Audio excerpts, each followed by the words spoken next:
Maybe we're live. I've got special guests here. Yeah, you may have thought that I was coming to you live from a steakhouse or a hotel lobby in the 70s, but no, it's Tech Geek Tesla. John's here. Hey, John. Hey everybody, how's it going? We're going to answer your questions. It's what we do. In the corner of the screen, you can see a little tiny question thing. That's ridiculous. So let's get into your questions. This is, of course, from the live chat that we're in right now. Whoops, don't do that. That's not right. Which I think is this one. There we go. Mm, Popping in here in advance, welcome Digital Blade. Sorry we will miss you this weekend. I'd like to be able to own a share of Robotaxi without physically owning one. In other words, um, could I buy 25% of one? Wow, that's a great question. I would love to be able to do that. If you find out a way to do that, sign me up because I will be there. I'm sure there will be companies that will do it. I know people who, uh, you know, let other people manage their Turo. So maybe, why not? Love it. Robotaxi franchises, says Scott. Yeah. Let's let's see if this is the correct one. Yes, it is. So we're gonna go over here and go through the questions from the show. A lot of great stuff. Dr. Know It All, a tremendous resource. I did see someone on Herbert's channel say, "Wait a minute, why? Since when is he an AI expert?" It's like, Yeah, I mean, he studies a lot. He's a professor at a university. I know he's really entrenched in it. He uses a lot of AI tools on his own for his own content, and he studies it. He's very on top of it. He did a great video on leveraging it for speech and doing his own video with his face, and it kind of automates his facial gestures while he provides a script. I think it was Hey Gen that he used for one of the tools, and the other I forget the name of it. But yeah, he's pretty on top of AI, I would say. and he does own a software company. I don't know if you know, he's the CEO of a company called Artimatic, maybe. I don't remember, but he is in this every day. Grok told me to sell my Tesla stock. Well, first of all, Grok, not financial advice. Second of all, us, not financial advice. I think that's also safe to say.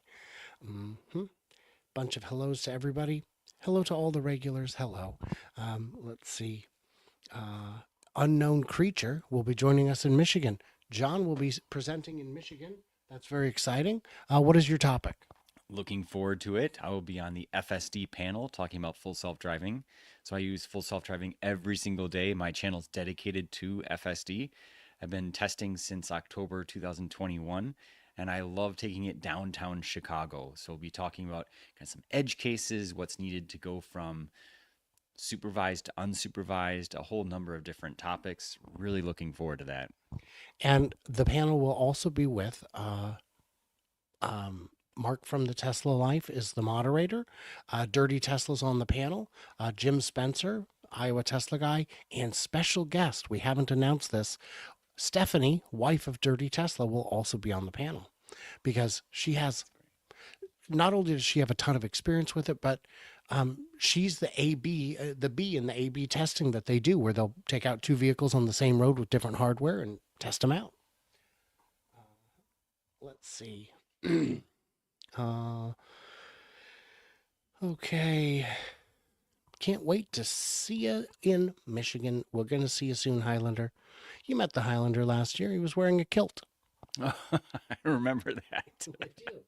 I do. Um, let's see. Highlander said, very nice motel. Because when you could only see it looked like I was in the lobby of a lodge. Uh, let's see. It was a Bee Gees reference. I made both references. I called them twins because they both have the same last name. And then, of course, I referred to one of them as Barry. And it doesn't matter which one. They're both staying alive. And that's the important thing to me. Uh, hmm, let's see. Should say a hey to all the familiar names, good times. I'd be here for days. And then I'd miss the event. I can't do that. Let's see. Uh, and yeah, if you're coming to Michigan, let us know in the chat. We'd love to check it out. And if you do come to Michigan, say hello to us. That's what we're there for, right?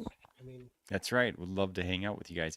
I'll have my youngest daughter with me. I'm taking my car on a ferry from Milwaukee to Muskegon. First time on a ferry going across Lake Michigan. So it's a little bit shorter than driving 6 hours from Chicago up to Muskegon. It's going to be about a 2.5 hour ferry ride over there. 6 hours would be depending on traffic, I think. I feel like I did it a lot quicker last year. Navigation says 4, but that's perhaps optimistic. Actually, it might even say 3.5, but Yeah. that might be a tad optimistic. Highlander does point out unicorns are real. All right. Well, coming from Highlander, I would that comment kind of rings true. Well, he comes from the land of Loch Ness, so yes. hmm Um, what do you think? We had a discussion where we were saying maybe there'll be a ad free robotaxi and an ad heavy robotaxi. Do you think customers would go for that? And then someone also said, I don't remember where, that in Japan the taxis have ads. Have you been to Japan to have that experience? So I spent 3.5 years in Japan from 2005 to mid 2008. And I did not see any. I mean, this was again, 15 years ago. I didn't see any ads inside of the taxi cabs, but outside they would have the same that they have here, like in New York City. You've got the LED unit that they light up on the top of the cab. Uh, Octopus is one thing that a lot of rideshare people use. It's like a little touchscreen. I thought you could put Octopus on your own tablet, but you actually have to get it from Octopus, the company, and then they provide the tablet for you, and it runs ads, and you can generate a little bit of revenue. But I don't think that's going to be necessary because the operation cost to run the robotaxi is going to be so low that they'll be able to beat Uber, beat Lyft, beat all these rideshare services and still make really great margin. What I expect to see is promotions where the casino says, "Come on, we'll come. Let us pick you up. We'll send one right now," because a lot of major cities are within 45 minutes, an hour of a casino, and it'd be a lot easier to get grandma down there if she didn't have to think about That's true. the drive. Let's see. Highlander wanted to know when I was in China, did I see the Xiaopangs in person? I did. I don't think I did a full review on them, but I checked them out. I haven't seen a car in China that was uh, anything other than impressive. Some I thought were not sufficiently impressive for the price point, but still awfully good. Have you seen any Chinese cars? Have you seen the Polestar, the Volvos? I have not, but I'm seeing the comments come in. Dan's mentioning that the UK taxis have ads on the outside and the inside. It sounds like a lot of people are expecting that there will be ads on the inside of the Robo taxi. It'll be fascinating, but I think they'll be very targeted ads. Tesla's very, how shall I say, they're very particular about how they do their marketing. They almost do none of it. So I think it's going to be very targeted, focused ads if I were to expect anything. But again, my opinion is that there won't be any at all. And I would agree with that. Tesla could have already stooped to that level in other ways. There could be ads in our app right now, and there aren't. And I'm not saying there won't be some, and I'm not saying there shouldn't be some. I'm saying that they're very cautious about their approach to it because uh, it'd be nice if. Here's a complaint I have about my navigation. On the screen, for some reason, it lists everyone's home address for their business. If you own a crafting supply company that just does drop shipping, your home shows up on my map as Ann's Crafting. That's not great. I know one of the Owners Club president's home has a mark on it that says Owners Club. It's like, oh, don't go to his house. He doesn't need that. But it'd be nice if we had. I know on my Google navigation it said in 500 feet turn right at Arby's. I was like, oh, That wouldn't bother me as much. No, That wouldn't no, bother that would me. be nice. So let's see. In the current ones, mm, let's see. I'm not left-handed, so I'm struggling here. Uh, pay a per mile royalty. Um, Darren's just here to be nice. We appreciate that. Uh, you have to buy a car, then pay 10,000 up front for the franchise fee, then 50 cents a mile. Oh, like as a shared system. Yeah, yeah, that'd be weird. Let's see. Hit the like button, says Scott. Please do. It's free. Did you know I don't charge for that? Yeah, it's very simple and easy to do. Most people don't do it.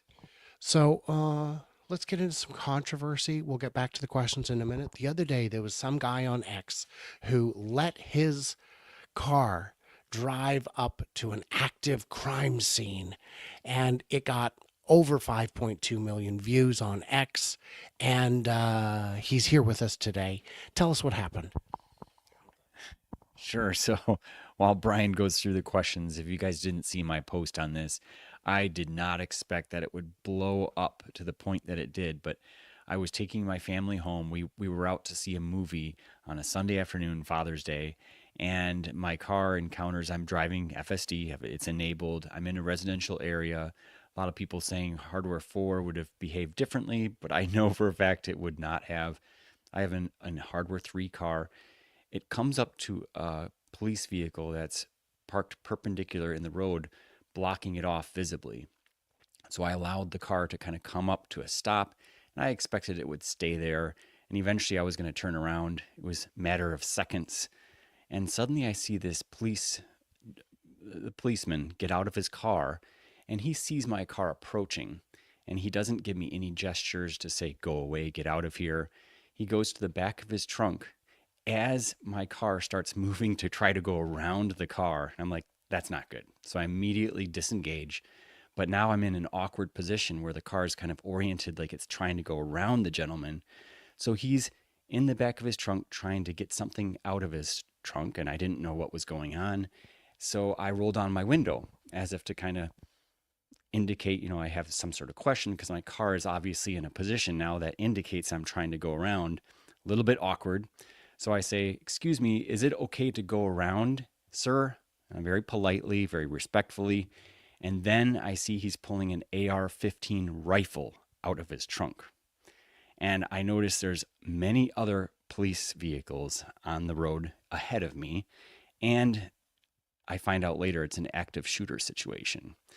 So I'm like, whoa, this is definitely a scenario that we need to be able to account for. I mean, obviously it's an edge case, but these things happen. I mean, depending on where you live, obviously not active shooters are everywhere, but there are little subtleties that you need to be able to pick up on, not only hand gestures, but also just the circumstances of certain things. There's audio cues, there's map information, there's so much to take into account. So in that case, it was really just leveraging vision only, and it doesn't see the lights flashing on the car. So I posed the debate of what should a driverless Tesla do in that situation? And the answer is obvious. It should not go around. But the question is more technical of what should it account for to be able to avoid going through that area? And it rose a lot of debate, a lot of hate, a lot of people saying I never should have had it on in that circumstance. A lot of people saying that I put my family at risk. It was really really heavy actually in the comments. I couldn't keep up. Still can't. I think I'm at like 6 million views now. That's the largest view count I've ever had on a post. But yeah, fascinating. If you haven't seen it, just look it up. It should probably come up pretty easily on my account, Tech Geek Tesla. My handle on X is John BBC, JONBBC. And for anybody that doesn't know, that's B flat clarinet. So initially, I was a big clarinetist, still do a lot of music, but that's the background. It's not the other BBC. Yes, it's not the British Broadcast Corporation, which many people uh, apparently it's very popular on the internet. I was unaware. Uh, so on the questions here, and stay cuddled up because when we go to this view, we get less room. You kind of fall off the screen a little there, so stay in tight, John. You see there? Oh, There there you we go. go. So what we've got here is this is a response. Matt is saying there isn't a better source in the community. James Dalma doesn't do content quite like it. So that's a valuable bit of feedback there. In what year will Tesla make money with Robotaxi? Make money. So any like turn a profit? I'd say as early as 26, definitely by 27. Definitely. I mean, I think Tesla's optimistic they can get this rolling before 2026, but obviously Tesla's always very optimistic. I would agree with that. Yeah. David's saying any guess would just be a guess, too many variables. I'd say not this year. I'd say that's a safe Mm. because there's a lot of expense. And also, are we trying to claw back all the R&D? Because in that case, it's going to be a while.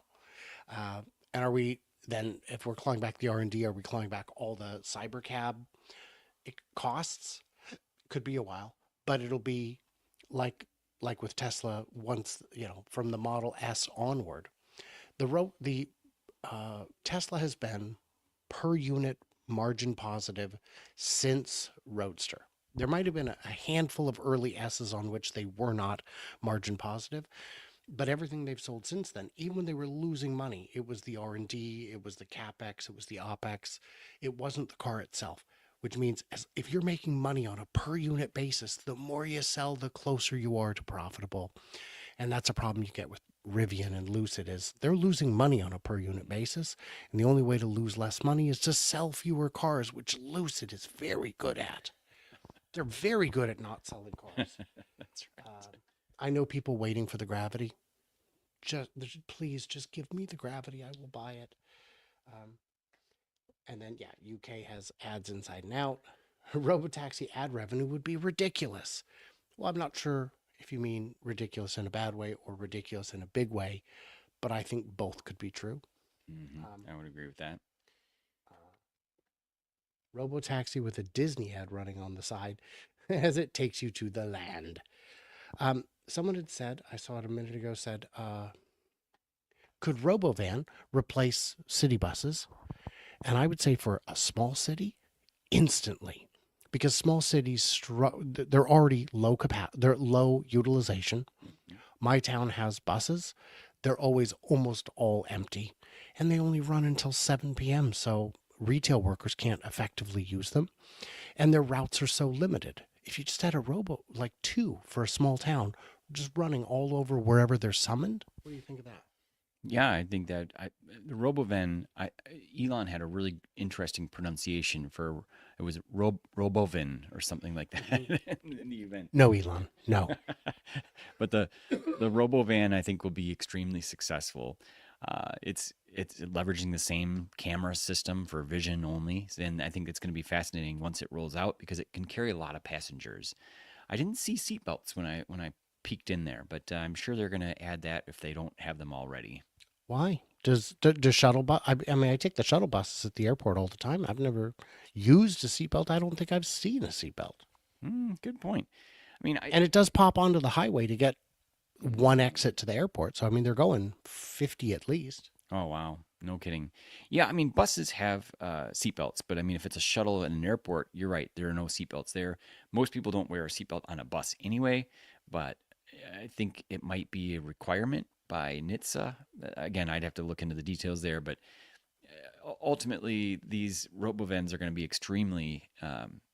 I think there's going to be a lot of utility in having one of those in a city. I think busy cities, especially. But that I don't see that coming for quite a while. I think that was more kind of like icing on the cake, like kind of bells and whistles. They wanted to really impress people at the event. I think that's going to take a while. They're going to probably come out with a low cost Tesla well before, and obviously the Cybercab. Maybe they're one and the same. They're going to come out with that first before they release Robovan, in my opinion.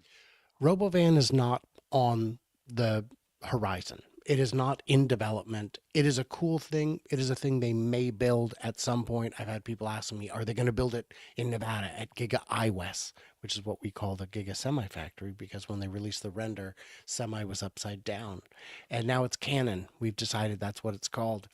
Uh, so that's not actively being developed. It's very cool. It's very plausible. It's very practical. It will likely happen. I want to see something like that for boring tunnel.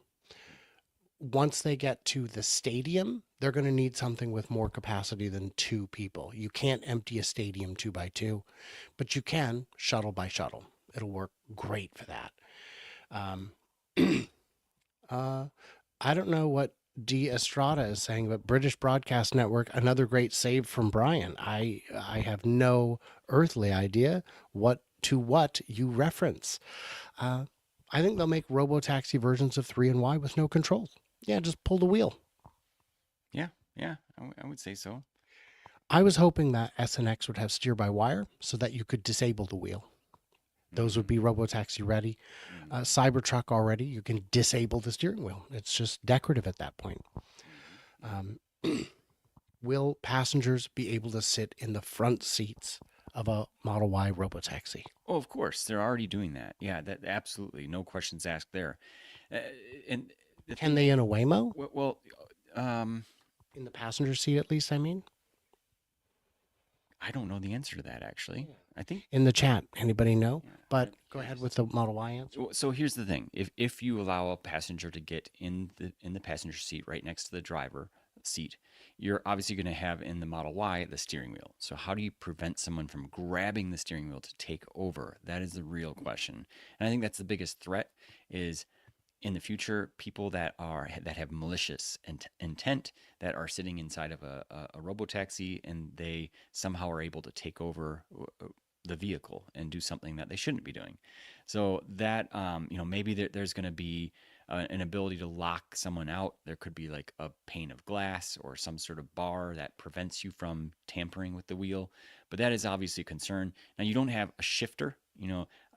I don't think there are gear stalks in the vehicle. On the standard Model Y, the Model Y Juniper, those stalks are on the top of the car, and also they're in the touchscreen. But you have to step on the brake to really change gears. So I don't think that's so much a worry as it is grabbing that wheel. I think you could create a small amount of chaos before the car just goes into safe mode. It wouldn't be, and the way Waymo mitigates it is everyone's got. I think you might be falling off the screen a little. Yeah, not too bad. I think just slide over. I think the way Waymo mitigates it is essentially by having your ID before you get in the car. Through the app. Sure. Yeah. Robovan for hill country wine tours. Oh, that would be awesome. I'm a big wine fan. I had some with Brian last night at dinner. Wine all day long, but red wine only. I think for most rides, the Robovan makes no sense, especially as a bus replacement. The Cybercab can replace buses all on their own, in my opinion. Yeah. Yeah, maybe. I think it all depends on the city and the use case. I would say that it depends how many people are going to a particular place. So at the end, Yeah. If there's a large event, I mean, we know in the early stages, the robotaxi is gonna be limited numbers. But yeah, in the future, when you have millions of these driving around, absolutely, you'll have them lined up, ready to take people. because when you're emptying the stadium, the arena after an event in Vegas, there's only right now 3 stops, but at that point there'll be 20, 30, 50 stops. There'll be enough people going to each stop that you can fill them. So that's helpful. Let's see. But Matthew, thank you for that question. We're not angry. Now, are these the same coming in on the left and right? More or less. This one is top chat, and this one might be all chat. So sometimes we see comments that don't pop up on the white part in the other part. And this is also the chat. Oh, okay. Because if I go off to another page, then they can still see I that coming in. noticed somebody was mentioning, they were asking our opinion on a hardware 4 upgrade versus a hardware 3 upgrade to hardware 4. We all know hardware 3 to hardware 4 is tough because the size is different, the cooling components are different. But Elon has mentioned that he would make us full, the people that purchased a full self-driving on a hardware 3 vehicle, that we will be getting an upgrade. Will it be hardware 4? Nobody has ever said that. And there's a ton of speculation, people saying it's going to be AI 4. I highly doubt it. I think it's going to be either a hardware 4.5 or a hardware 5, or maybe a watered down version of hardware 5. So when it comes to hardware 4 to hardware 5, I'm sure by this stage, Tesla's figured out very clearly that they need to make it forward compatible. So my answer to that question, of course, it's all speculation, is that yes, absolutely. Tesla's going to take care of you guys when you do need an upgrade, if you do need an upgrade. I would agree with all of that. I've seen people say, "Oh, I won't buy the new Model Y because it doesn't have hardware 5." And I say, "Who promised you hardware? What are you talking about?" Uh, M. Bell says, yes to the passenger seat in Waymo. That is a place you are able to sit. Uh, Great. That's what I thought so. Yeah. 145 watching, only 7 likes. Come on, guys. Help them out. Scat, I'm with you. I'm with you. Uh, if they water it down, won't it short out? Dan. Dan. I respect it. I respect it. It's fine. Uh, these are the I can't make the jokes I do and then not expect jokes back. It's it's how it works. Let's see if there's anything else. Uh-huh. If there's anything else we need to share real quick from the previous show, almost got through them. Future's going to be amazing. Microphones and cameras absolutely everywhere in our transparent future. Yeah. Let's see. I didn't get this one, David. Oh, he's already left the show. He's got the grandkids are over. David's someone I've got a chance to meet a number of times. He's in the Northwest, um, but he doesn't always come to the events because life is busy. Okay. Oh, that's Herbert stuff. And yeah. Uh huh. Yeah. I don't know why, but on Herbert's channel, maybe it's because it's bigger, he gets a lot of trolls, real negative people who are stirring it up. Is I guess how keep that PG. Um, let's see. Well, I guess that's good. It is 2:27 here in Schaumburg, and I'm going to be heading to the airport shortly to pick up David, the Rob Mauer of Germany, who hosts Tesla Welt. Uh, Last minute cancellation. Jan from Tesla Fix will not be joining us. He has.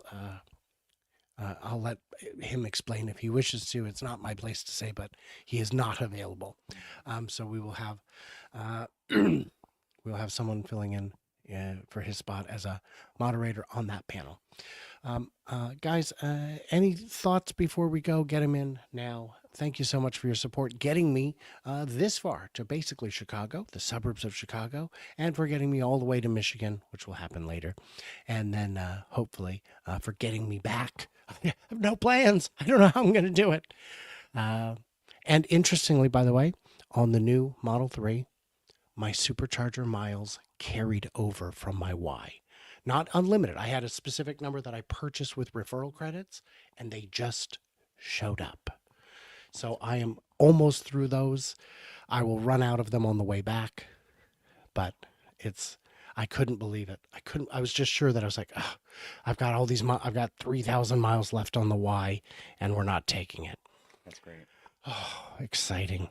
So, you guys, if you haven't seen John's channel, we should, just plug it real quick because it's not in the description.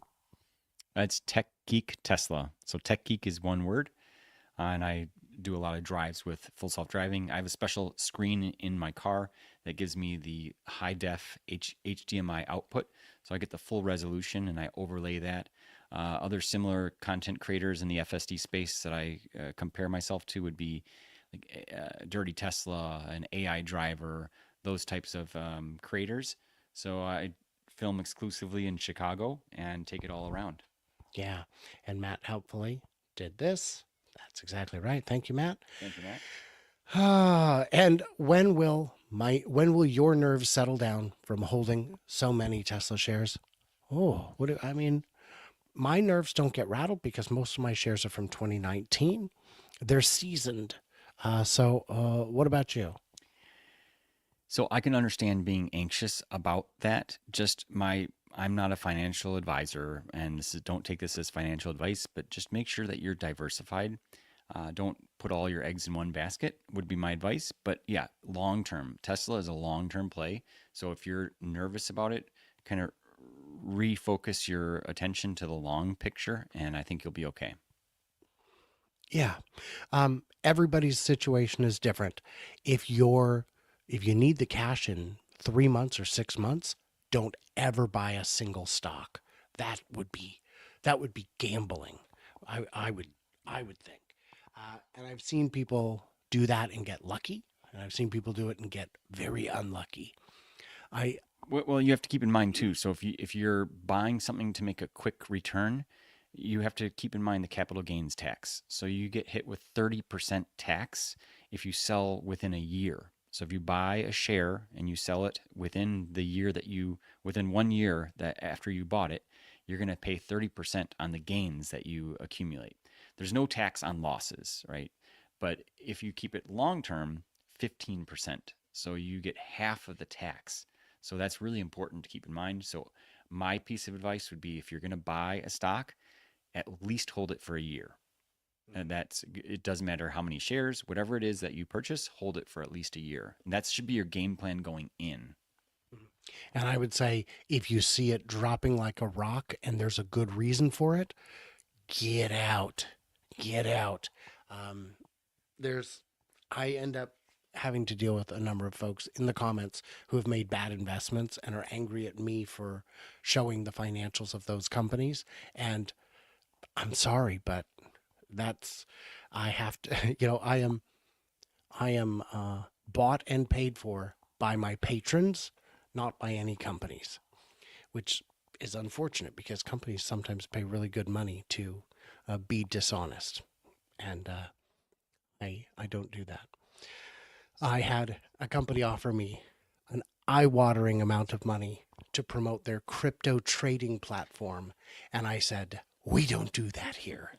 It was, and the amount of money was large enough that I said, "Well, you're just stealing money. There's no way this is an honest business. I'm not helping you fleece people." So, guys, in the comments, what did we miss? What do we misunderstand? See us both in Chicago on Friday, Saturday. It's going to be a lot of fun in Muskegon, which is where we'll be, along with Simon from the Light Shows is going to be there. Jim Spencer, the Iowa Tesla guy. He's not on stage, but Brian Reeby Drives Electric will be there. That's always fun. And yeah, everybody else, stay tuned, stay juicy. People get mad at that sometimes. They're like, really? And to them, I say, you're right. I apologize. Stay moist. And I cannot wait to hear from you, clever robots in Michigan.